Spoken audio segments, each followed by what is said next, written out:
Hello बच्चों, वंश education online classes में आपका पुनः स्वागत और अभिनंदन है।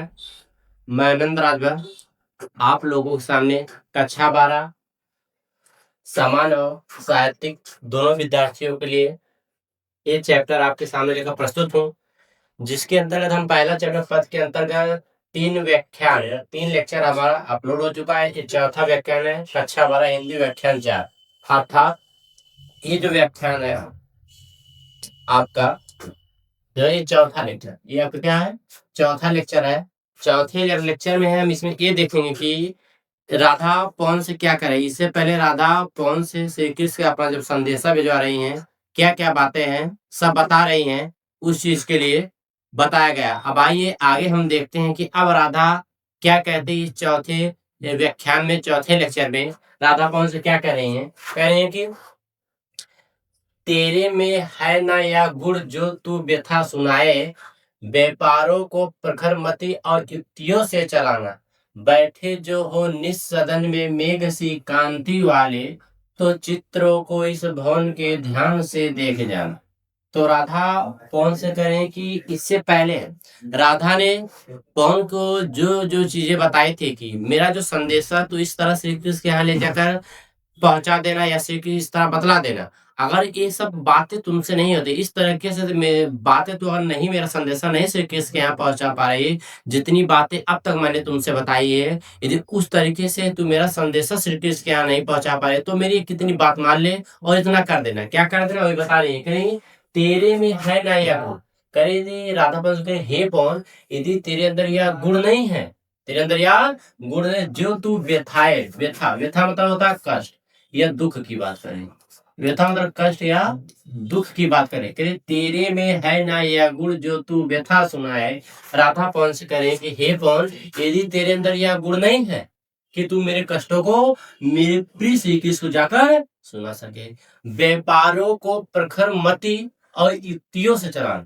व्यापारों मतलब, व्यापार मतलब होता है क्रियाकलाप, क्रिया क्रियाकलाप। प्रखर मतलब होता है तीव्र, प्रखर मतलब होता है प्रखर, प्रखर का अर्थ होता है तीव्र, प्रखर का अर्थ कहता है तीव्र। मति का अर्थ बुद्धि, युक्ति, युक्ति मतलब होता है उपाय, युक्ति जो युक्तियों द्वारा, युक्ति से हमें इसको क्या युक्ति का अर्थ होता है उपाय। क्या होता है उपाय, क्या व्यापारों को, यानी कि व्यापारों की क्रियाकलाप या अपने व्यापारों की क्रियाकलाप के द्वारा प्रखर और अपनी तीव्र बुद्धि से, युक्तियों और अपने उपायों से चला देना, अर्थात बतला देना। राधा पवन करे हे पवन, यदि तेरे अंदर यह गुण नहीं है तो तू मेरे कष्टों को मेरे प्रिय श्री कृष्ण को जाकर सुना दे। तो क्या करना, जिस प्रकार व्यापार किया जाता है, व्यापार मतलब जैसे चीजों का अदला बदली की जाती है, लेन देन हम कह सकते हैं, यानी कि व्यापारों के क्रियाकलाप, यानी कि क्रिया अपने व्यापारों के क्रियाकलाप द्वारा प्रखर मति और अपनी तीव्र बुद्धि से, युक्तियों और अपने उपायों से चला, अर्थात बतला। व्यापारों के क्रियाकलाप द्वारा तीव्र मति, तीव्र बुद्धि और युक्तियों मतलब और अपने उपाय से तुम क्या कर देना, बता देना। और आगे फिर कह, बैठे जो हो निस्सदन में मेघ सी कांति वाले। बैठे, निज मतलब स्वयं, सदन मतलब होता है घर की बात कर रही है, निज मतलब स्वयं, सदन मतलब घर की बात कर रही है। मेघ सी बादलों के समान, मेघ सी मतलब क्या था, बादलों के समान, कांति, कांति वाले, कांति वाले यानी कि शोभा से, क्या होता है, शोभा से युक्त,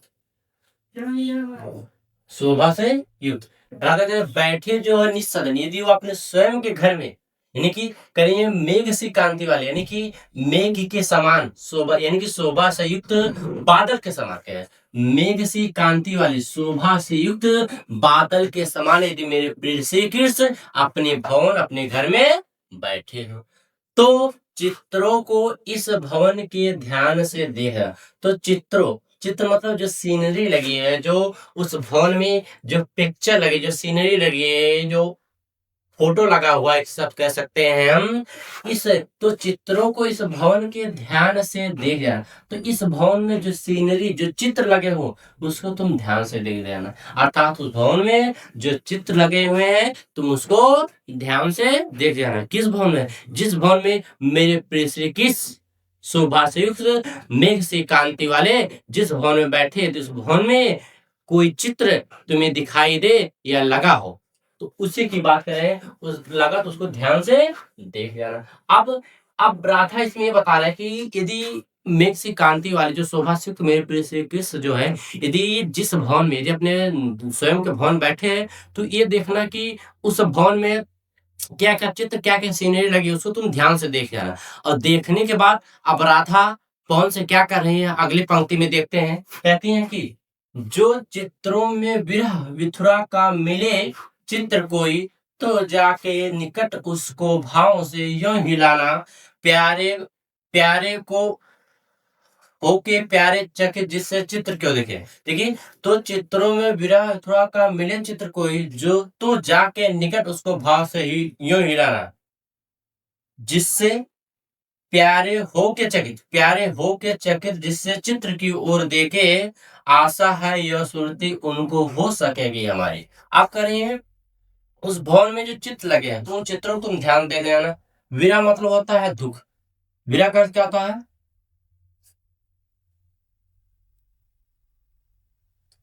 विरह का अर्थ होता है दुख।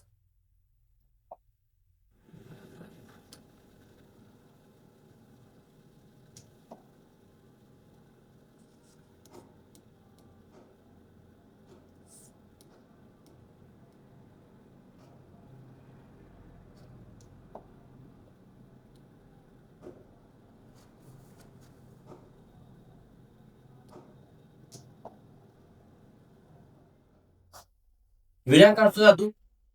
विधवा मतलब नायिका कह सकते हो क्या?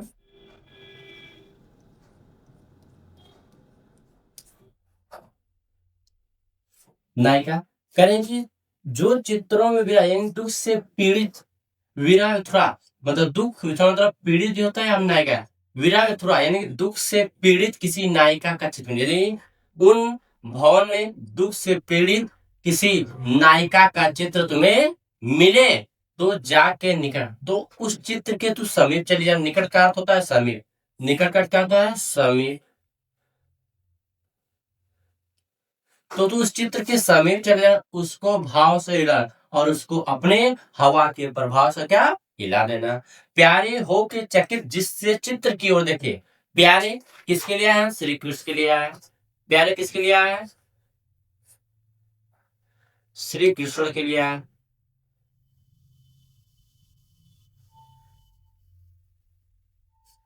प्यारे श्री कृष्ण प्यारे हो के चकित। चकित का अर्थ होता है आश्चर्यचकित, यानी चकित और आश्चर्य होगा। चकित का अर्थ होता है आश्चर्य।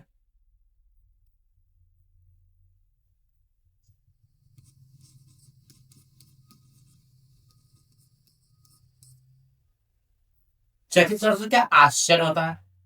तो प्यारे हो के चकित जिससे चित्र की ओर, जिससे मेरे प्रिय से किस आश्चर्यचकित होकर आश्चर्य से उस चित्र की ओर देखने लगे। आशा है, आशा कहते हैं उम्मीद।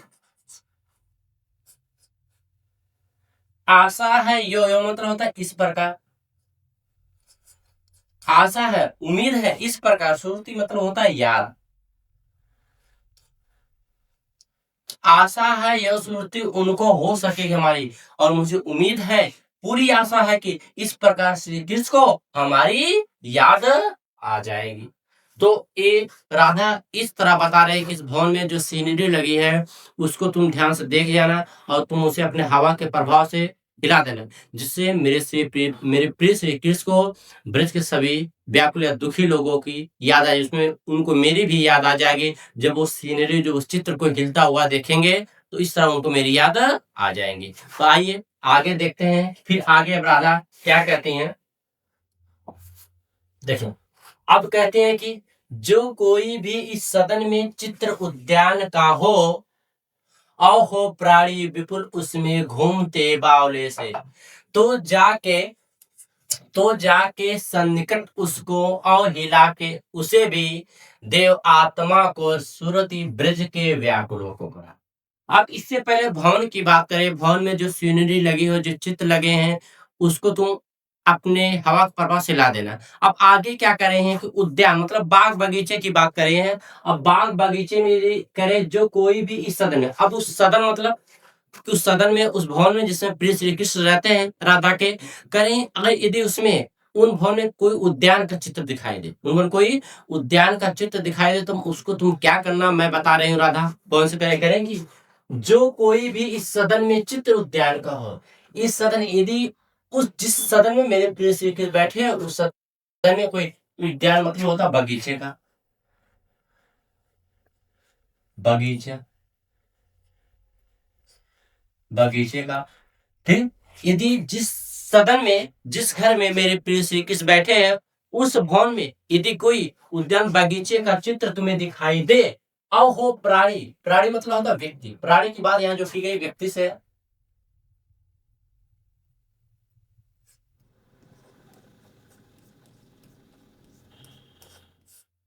किससे, व्यक्ति से।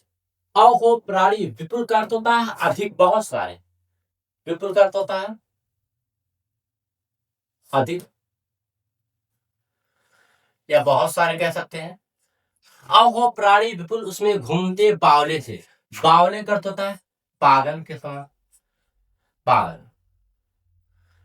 और हो प्राणी विपुल उसमें घूमते बावले से, और उसमें बहुत से व्यक्ति, बहुत अधिक व्यक्ति और बहुत से व्यक्ति उसमें पागलों के समान घूमते हुए तुम्हें दिखाई दे, तो जाके सन्निकट उसको, उसके और हिला के उसे भी, तो उसके सन्निकट मतलब समीप, सन्निकट मतलब समीप, किसके समीप, उस सीनरी के, उस भवन में जो चित्र लगे हैं उसके समीप, तो जाके सन्निकट उसको और हिला के उसे भी, तो तू उसके समीप चले जाना और उसको भी अपने हवा के प्रभाव से क्या कर देना, हिला देना। अगर देव आत्मा को, देव आत्मा जो यहाँ पर आया है श्री कृष्ण के लिए है, देव आत्मा को सुरति ब्रज के व्याकुलों को कराना। इस प्रकार प्रिय श्री कृष्ण को ब्रज के व्याकुल का अर्थ होता है दुखी, दुखी। देव आत्मा को सुरति ब्रज के व्याकुल, इस प्रकार श्री कृष्ण को ब्रज के दुखी लोगों की याद दिला देना या याद करा देना। ये राधा वंश करेगा देव आत्मा को सुरति ब्रज के व्याकुल कर, इस प्रकार तुम ब्रज के दुखी लोगों को, लोगों की याद दिला देना। इस पंक्ति में राधा कौन से इस तरह करें, आइए अब देखते हैं अगली पंक्ति में राधा कौन से अपना संदेशा भेजाते हुए क्या कहते हैं। आप देखिए इस नेक्स्ट पंक्ति में देखते हैं, जो अगला, अगली पंक्ति हमारी करें, कोई प्यारा कुसुम कुमला गेह में जो पड़ा हो, तो प्यारे के चरण पल्ला डाल देना उसी को, यो देना ए पौन बतला फूल सी एक बाला, मलाना हो कमल पद को चूमना चाहती। यहाँ पर देखिए राधा बड़ी चतुर भी, यहाँ पर जो है राधा बड़ी चतुर भी है। यहाँ चतुर क्यों कहा गया है, क्योंकि राधा श्री कृष्ण के यहाँ अपना संदेशा कौन से भेजवा रही हैं और मार्ग में पड़ने वाले किसी को कष्ट भी नहीं पहुंचाना चाह रही हैं। अब इसमें देखिए किस तरह कह रही हैं कि कह रहे हैं, कोई प्यारा, कोई प्यारा कुसुम, कुसुम का अर्थ पुष्प, कुमला मतलब होता है मुरझाया, क्या कुमला मतलब क्या, मुरझाया या मुरझाया हुआ या मुरझाना कह सकते हैं, ठीक है। गे मतलब घर में जो पड़ा है, राधा कौन से करे कि हे पर, यदि घर में कोई मुरझाया हुआ पुष्प तुम्हें पड़ा दिखाई दे, तो प्यारे के चरण पर ला डाल देना उसी को, तो मेरे प्रिय श्री कृष्ण के चरण पैरों पर उसे लाकर डाल देना।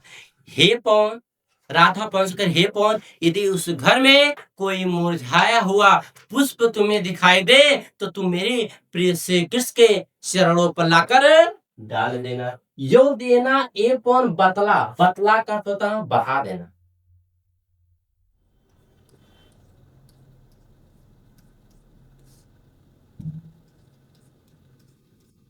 बता देना। यो देना ए पवन बतला फूल सी एक बाला, फूल सी मतलब फूल के समान, बाला, बाला का अर्थ होता है युवती।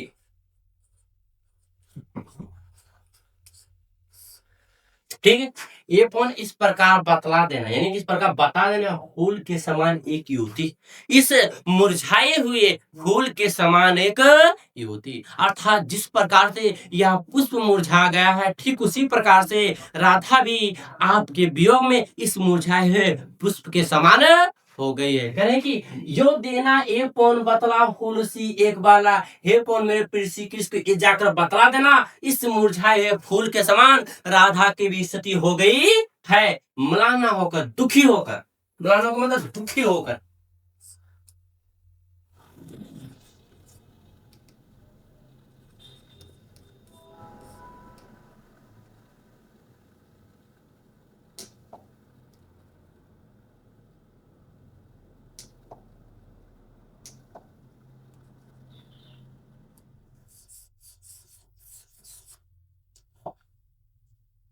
दुखी हो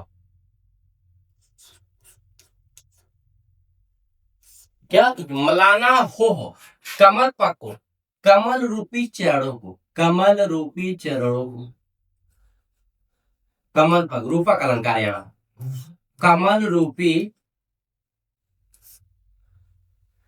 पग मतलब पैर, ठीक, पग को चूमना चाहती है, यानी कि दुखी होकर, परेशान होकर, पीड़ित होकर आपके कमल रूपी चरणों को चूमना चाहती है।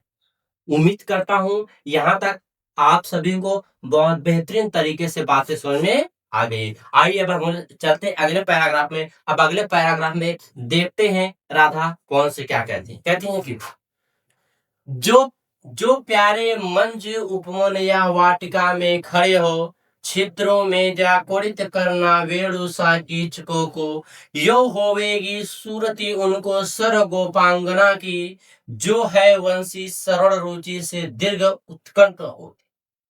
अब राधा कौन से क्या करिए, जो प्यारे मंजू, मंजू का अर्थ होता है सुंदर, मंजू का अर्थ क्या होता है,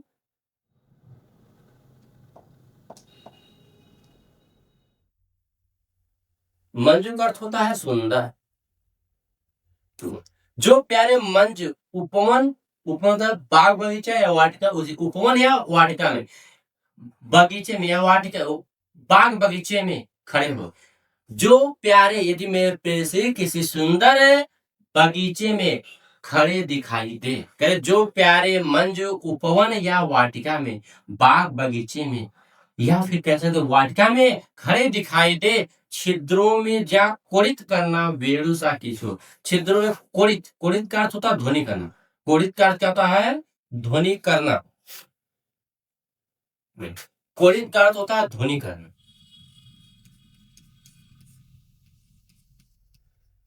कोरित का अर्थ होता है ध्वनि करना, बेड़ूसा, बेड़ूसा बांस के समान, बेड़ू मतलब बेड़ूसा, ठीक, वेणुसा कीचकों के,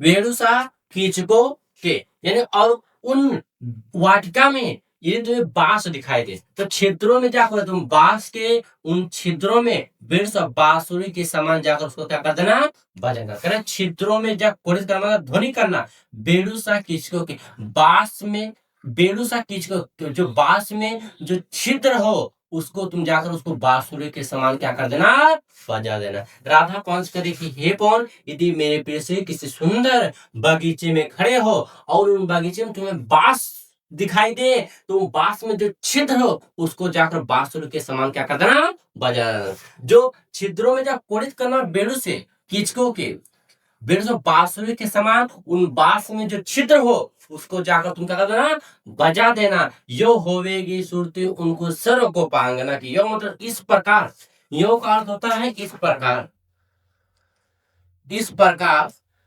होवेगी श्रुति मतलब याद उनको सर गोपांगना की सभी गोपी, इस प्रकार मेरे प्रिय श्री कृष्ण को सभी गोपियों की याद आ जाएंगी। जो है वंशी श्रवण, श्रवण मतलब होता सुनना, उरुचि मतलब आनंद पूर्वक, दीर्घ मतलब अधिक, उत्कंठ का अर्थ होता है एकत्रित हो जाना, उत्कंठ का अर्थ क्या, एकत्रित हो जाना। जो वंशी की सुंदर ध्वनि को सुनते मात्र क्या एकत्रित हो जाती थी, क्या हो जाती थी, एकत्रित, या हम कैसा आनंदित हो जाती थी। ठीक है, उत्कंठ होती थी, उत्कंठ होने का आनंद है एकत्रित हो जाना। ठीक है, क्या कहते हैं, जो है वंशी सरल रुचि से दीर्घ होकर, जो वंशी की सुंदर ध्वनि को सुनने मात्र से क्या एकत्रित हो जाती थी, आनंदित हो जाती थी। उम्मीद करता हूं यहाँ तक आप सभी को बातें समझ में आ गई होंगी। आज के लिए इतना ही, धन्यवाद। बाकी नेक्स्ट वीडियो में आप लोगों से मुलाकात होगी। धन्यवाद।